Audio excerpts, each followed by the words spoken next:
993년에 거란에 1차 침입이 있었으나 고려는 서희의 외교 담판으로 군사를 철수시켰으며 강동육주를 획득하는 대신 송나라와의 관계를 끊기로 약속하였다. 하지만 고려는 비밀리에 송나라로 사신을 보내 관계를 지속하였고 강동육주에는 군사적 요충지의 이점을 살려 요새화시켰다. 한편 요나라는 송나라와 전연의 맥락을 맺어 대송전선이 안정되자 다시 한번 고려를 침공할 기회를 노리고 있었다. 그러던 때 고려에서는 목종의 어머니인 천추태후와 김치향이 전행을 일삼았으며 둘 사이에 낳은 아들을 다음 왕위로 잇기 위해 왕권의 유일한 혈통인 대량원군의 암살을 여러 차례 시도하였으나 번번이 실패하였다. 이 음모를 알게 된 목종은 당시 서북면 도순검사로 재직하고 있던 강조를 불러 왕궁을 호위하도록 명하였다. 그런데 목종이 죽었으며 이를 기회로 김치향 일파가 왕위를 빼앗으려 한다는 헛소문을 믿은 강조는 5천 군사를 이끌고 개경으로 오던 중 목종이 아직 살아있다는 소식을 듣게 된다. 이에 강조는 반역자로 몰릴까 당황하였으나 이내 부하들이 여기까지 왔으니 그칠 수 없다고 주장하자 개경에 입성한 후 목종을 폐위시켰고 대량원군 왕순을 왕으로 맞이하였다. 그리고는 김치향과 그의 아들 등 7명을 죽였으며 그 일파 30여 명을 귀양 보내는 한편 목종도 시해하였다. 이 소식은 요나라에도 알려졌고 1010년 11월 묘성종은 목종을 시해한 강조의 죄를 묻는다는 구실로 의군 천병이라 칭하는 40만 대군을 직접 이끌고 고려를 침공하였다. 거란군은 흥화진을 포위하였는데 도순검사 양규 등이 여러 차례의 항복 요구를 받아들이지 않고 성문을 닫고 굳게 지켰다. 흥화진이 함락되지 않자 묘성종은 20만 군사를 무로대에 주둔시키고 남은 20만 군사는 통주로 향하게 하였다. 통주에는 행영도통사 강조가 이끄는 30만 대군이 부대를 셋으로 나누어 지키고 있었으며 검찰을 앞세워 거란 기병의 기동을 약화시켜 거란군을 여러 차례 물리쳤다. 이에 강조는 자신감을 얻고 부하들과 바둑을 두었는데 거란의 선봉 야율군노와 야율정노가 강조의 군영을 침입하자 강조는 입안에 음식처럼 적군이 적으면 오히려 좋지 않으니 많이 들어오게 놔두라고 하였다.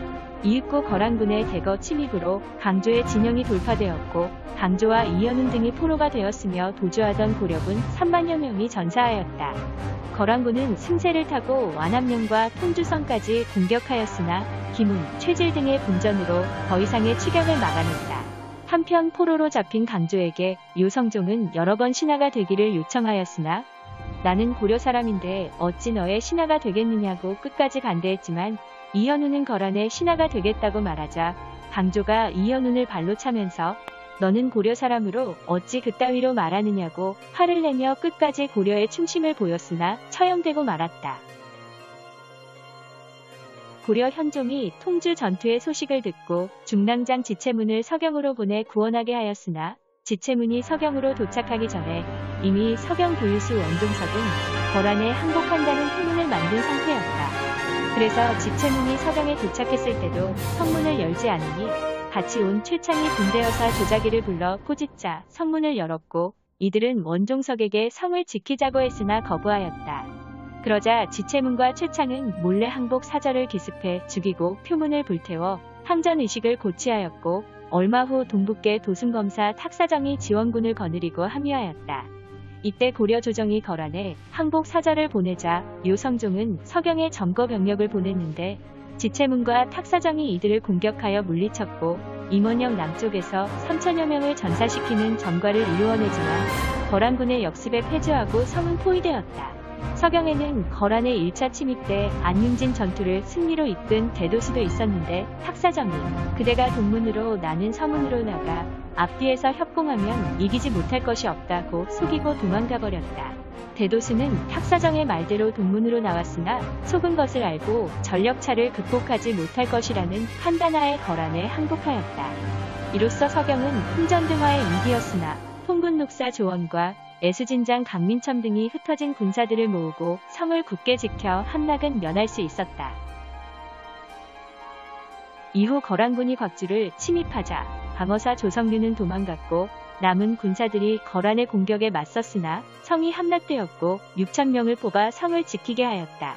그러자 양규가 흥화진에서 700명을 이끌고 통주로 이동해서 일천의 군사를 수습한 후 박주를 급습하여 성을 탈환하고 포로로 잡혀있던 7천여 명을 구출하였다. 하지만 거란 군대는 주요 요충지를 후방에 남겨둔 채 배경으로 남아하였고 지체문이 서경의 소식을 전하자 고려 조정에서는 항복론이 대두되었으나 강감찬의 주장으로 항전을 지속하고 현종은 몽진하기로 하였다. 현종은 왕비와 지체문, 이부시랑 최충순, 금군 50명 등을 거느리고 피난길에 올랐다. 그런데 적성현 단조역에서 현종 일행에게 활을 겨누는 사람들이 있었으나 지체문이 활을 쏴서 물리쳤고 청화현에서는 향리가 주상께서는 저의 이름과 얼굴을 아십니까? 라고 물으며 무례하게 군이 현종이 무시하자 향리가 사람을 시켜 하공진이 최충순을 잡으러 온다고 소리치게 하였다. 그러자 현종 일행 중 일부가 도망쳤고 밤에 누군가 공격해오자 그나마 남아있던 신하와 환관, 궁녀들도 도망갔으나 지체문이 침착하게 대응하여 막을 수 있었다.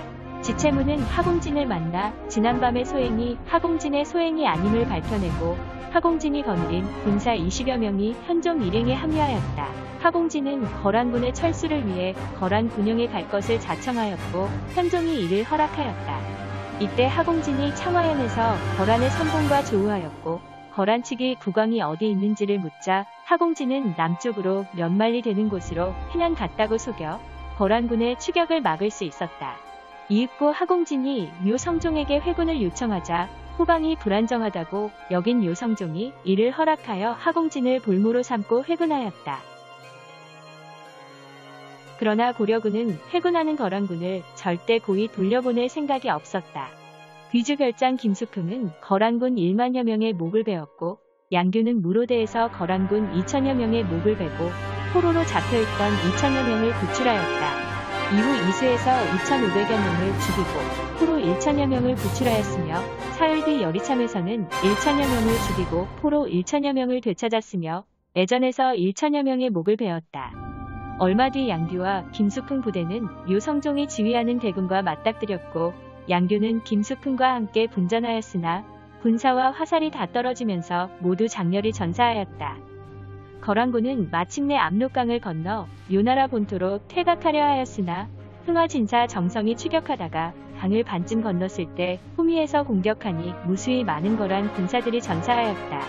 이로써 고려와 거란의 2차 전쟁은 마무리되었다.